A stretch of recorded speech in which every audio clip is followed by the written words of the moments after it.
Madam Speaker, question 44, 2017, under my name, is directed to the Honourable Attorney General and Minister for Economy, Public Enterprises, Civil Service and Communications. The question reads, can the Minister advise the House as to whether sustainable mahogany industry, or SMI, still has a mahogany license? Thank you, Honourable Attorney General and Minister for Economy, Public Enterprises, Civil Service and Communications. You have the floor. Thank you, Madam Speaker. We're glad that this question has been restructured. The answer is no. Thank you. Honourable Rocky. Question, Madam Speaker. SMI has the exclusive license for Grade 1 with Pacific Western, holding about 70,000 cubic meters, exclusive license for Grades 1 and 2. If SMI doesn't have the license now, what is the position in terms of the harvesting of the Grades 1 and Grades 2, if there is no license? Honourable Attorney General. Well, firstly, it's got the structure of SMIL wrong, and secondly, obviously, new licenses will be issued. Thank you. The Honourable Dulak Virata. Thank you, Madam Speaker. The Grade 1 and 2 mahogany used to be processed by the Fiji hardwood in the Waivunu sawmill in Naloa. When the license was given to SMI, which SMI is now closed, and there is no license being issued, and now Waivunu has been closed with millions of dollars worth of equipment rusting out there, will this license be given back to Fiji hardwood? That's a question. Thank you, Madam Speaker. Will this license, which has been taken off SMI, will be given back to Fiji hardwood so that they can use the Waivunu sawmill again? Honourable Attorney General. Fiji hardwood. Madam Speaker, the Honourable Member again has got this wrong. You see, the problem with them, when they talk about mahogany, they're all whipped up and they tend to cast away facts. It's all very highly politicized. Waivunu, as he should know, if he's going to ask a question, was in fact a dodgy deal from the beginning.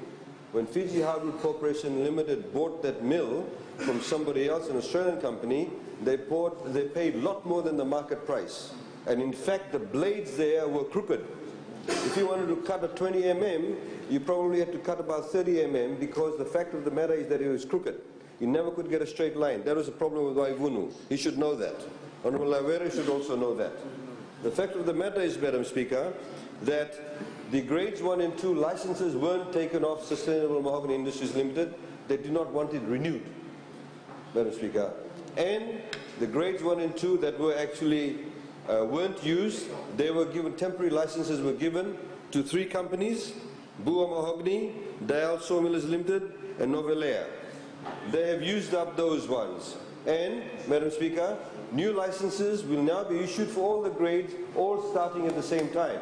We have a new chairman of Fiji Hardwood Corporation Limited, Mr. Adrian Sofield, and he's been having very useful and fruitful discussions with all the current license holders.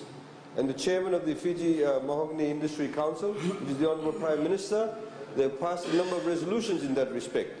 In fact, the chairman has also been having discussions with the Fiji Mahogany Trust, which is where they're coming from. And they've also had very useful discussions with them, Madam Speaker. So the way forward is that all the current license holders will be able to put in their bids. All of the current license holders have also agreed to have one starting date for licenses, so we don't have different licenses for different grades being issued at different times.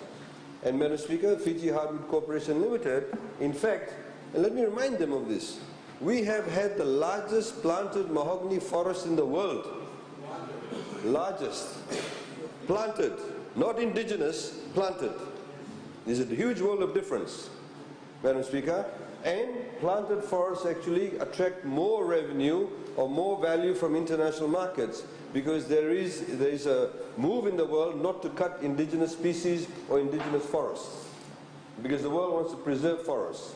But planted plantations, obviously, have a higher value for that. But, Madam Speaker, notwithstanding the fact they had their large stock of mahogany, until 2008, Fiji Hardwood Corporation, since the George Speight days and all the other days, never made a single cent of profit, Madam Speaker.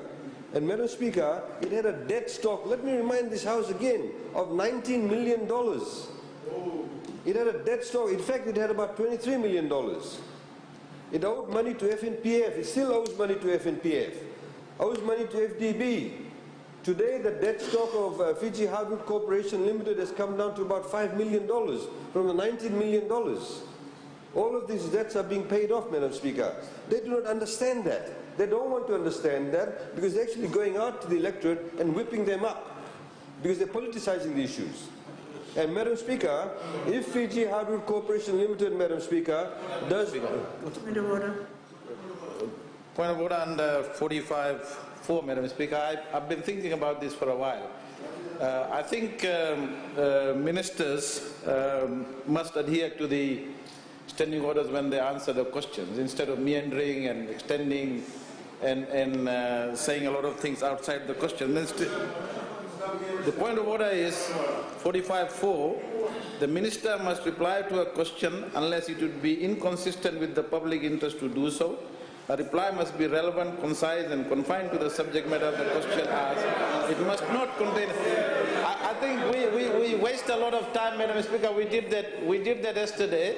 We had long answers from ministers, sometimes written answers, and we waste a lot of time. The question time, the answer time is concise. The opposition has 1 minute to ask supplementary questions. The ministers must not abuse their time, you know. Thank you, Madam Speaker.